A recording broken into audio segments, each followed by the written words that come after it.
بسم اللہ الرحمن الرحیم الصلاۃ والسلام علیکم یا رسول اللہ خیرکم من تعلم القرآن وعلمہ مشقات المصابیح وعن ابی ہریرۃ قال قال رسول اللہ صلی اللہ علیہ وآلہ وسلم یؤذینی ابن آدم یسب الدہر وانا الدہر بیدی الامر اقلب اللیل والنہار متفق علیہ۔ روایت حضرت ابو ہریرہ سے فرماتے ہیں، فرمایا نبی کریم صلی اللہ علیہ وآلہ وسلم نے کہ قال اللہ تعالیٰ، اللہ تعالیٰ فرماتا ہے کہ مجھے انسان ایذا دیتا ہے کہ زمانے کو گالیاں دیتا ہے، یسب الدہر وانا الدہر، حالانکہ زمانہ یعنی معاصر حقیقی تو میں ہوں، میں رات و دن کو الٹ پلٹ کرتا ہوں۔ اچھا یہ یاد رکھیں، یہاں پہ جو یؤذینی، ایذا سے مراد ناراض کرتا ہے، یعنی میرے متعلق وہ باتیں کرتا ہے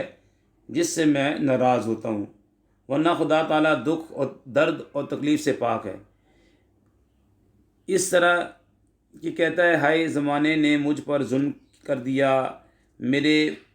فلاں کو مار دیا، ہائے ظالم زمانہ یا یہ آسمان۔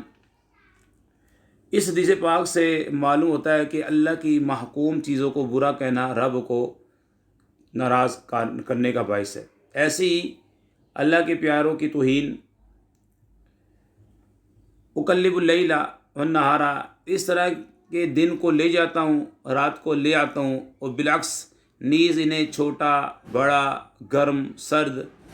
مفید مضر بناتا ہوں، لہذا انہیں برا کہنا مجھ پر تان ہے۔ خیال رہے کہ یہاں دہر یعنی زمانے سے مراد مؤثر حقیقی اور مسبب الاسباب ہے،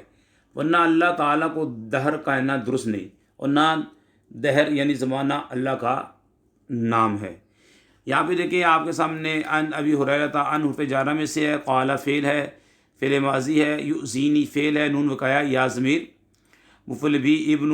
یہ مضاف ہے، آدم مضاف الیہ ہے، لیکن آدم غیر منصرف ہے، اور غیر منصرف پر کسرہ اور تنوین نہیں آتا،